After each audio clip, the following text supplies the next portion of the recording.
দিদি, আমার নাম মিনু রায়। আমি কোচবিহার জেলার গোসানিমারি থেকে এসেছি। আচ্ছা, আমি একজন গৃহবধূ। গৃহবধূ, হ্যাঁ। ওকে, নাইস। পশ্চিমবঙ্গের 3 প্রান্ত থেকে খেলতে চলে এসছো, খেলাটা দেখো রোজ? হ্যাঁ, আমি দেখি। ভাল লাগে? হ্যাঁ, ভালো লাগে। দুপুরবেলায় ছেলেকে পড়িয়ে নি দেখার জন্য। কি দুপুরবেলা পড়িয়ে নাও যাতে সন্ধ্যেবেলা? হাজার কষ্ট হলে ওকে পড়িয়ে নি, তারপর আমি সন্ধ্যে 6টার থেকে মানে প্রায় যখন থেকে শুরু হবে তখন থেকে আমি টিউশন হয়ে যাই। ওকে, তাহলে তো খেলাগুলো সবাই চেনো। হ্যাঁ, আমাদের ফার্স্ট রাউন্ডে সব মজার মজার খেলা। ফার্স্ট রাউন্ডে 3 মা লক্ষ্মীকে নিয়ে আজ খেলবো টাকার খনি। টাকার খনি চলে এসছে, এই খনি থেকে টাকা তুলতে হবে। 1 মিনিট সময়, যত টাকা তুলতে পারবে তত টাকা তোমার, শুধু চোখটা বাঁধা থাকে। এটাই হলো খেলা। খেলা খুবই সোজা, কোনো ব্যাপারই না। খেলা শুরুর আগে দেবশ্রীর সঙ্গে একটু ডিটেলে গল্প করি। তুমি পেন কারখানায় কাজ করো বলছিলে, কতদিন ধরে কাজ করছো? 3 বছর হলো আমি কাজ করছি। 3 বছর? হঠাৎ এই কারখানায় কাজ করার কথা ভাবলে কেন? লকডাউন যখন চলছিল, কাজ সব বন্ধ হয়ে গিয়েছিল, তো সেই সময় তোমার স্বামী ও আগে পেন কারখানাতেই কাজ করতো।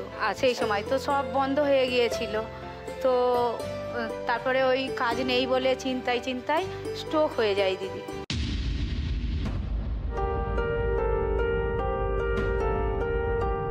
তারপরে কি করব এই ভাবনা চিন্তায়, ওর চিকিৎসার খরচ তো এক সাইড পুরো ধরে গিয়েছিল।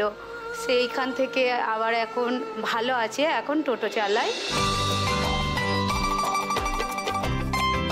তারপর আমাকে ও নিজেই বলল যে কিছু না করলে তো চলছে না, সব অনেক খরচ। আমি ঠিক করলাম যে আমি তাহলে কারখানাতে কাজে যাই, তাহলে ওটা থেকে কিছু আসবে, তখন গিয়ে ঠিক হয়ে যাবে। উনি আর পেন কারখানায় কাজ? না, আর পেন কারখানায় কাজে যায় না দিদি। সেই সময় সব কারখানাগুলো বন্ধ হয়ে গিয়েছিল, একদম কাজ ছিল না, তো কি করব।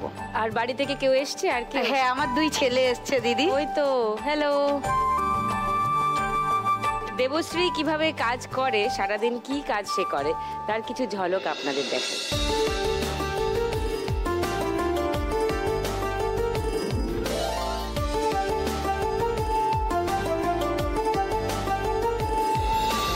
পেনের ঢাকা লাগাচ্ছ, তাই তো? ও ছাড়া আরও কাজ হয়, প্যাকিংয়ের কাজ হয়, তারপরে কোনো সময় ছেলেরা না আসলে মেশিনও চালাতে হয়। এই পেনগুলো সব তোমার বানানো? হ্যাঁ, এগুলো মেশিনে তৈরি হয়েছে। আচ্ছা। তারপরে লোক দিয়ে ক্যাপ লাগানো হয়েছে কিছু, তারপর আমরা প্যাকিং করেছি। প্যাকেট করে করে সেটে বিক্রি বলতে আমরা ওই করে দিলে, রেডি করে দিলে ওরা আবার যেখান থেকে অর্ডার পাই